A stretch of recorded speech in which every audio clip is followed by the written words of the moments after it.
So, ఈరోజు data modelling అంటే ఏంటి? డేటా మోడలింగ్ అంటే ఇప్పుడు మనం ఏందంటే బ్యాక్ ఎండ్‌లో టేబుల్స్ కానీ ఆహ్, స్క్రిప్ట్స్ కానీ అన్నీ ఉంటాయి కదా! సో, ఒక స్క్రిప్ట్ మనము చేసుంటాం కదా! Sequel script. సో, దాన్ని ఫ్రంట్ ఎండ్‌లో అంటే పవర్ బిఐ గానీ, డాష్‌బోర్డ్‌లో అది చూపించాలనంటే ఒక క్వైరీ ఉండాలి.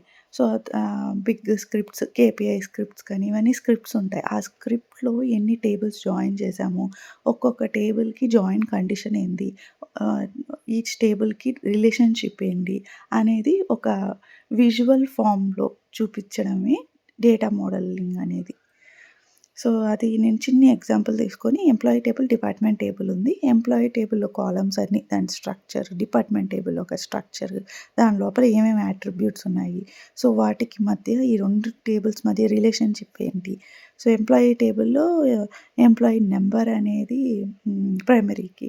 సో, ఇక్కడ అట్లాగా ఆ ప్రైమరీకి ఇక్కడ ఫారిన్‌కి ఎలా రిలేట్ చేస్తున్నాం అనేది ఈ డయాగ్రామ్ చూసినప్పుడు మనకు అర్థమైపోవాలి. సో, దాన్ని డేటా మోడలింగ్ అంటాం. Thank you.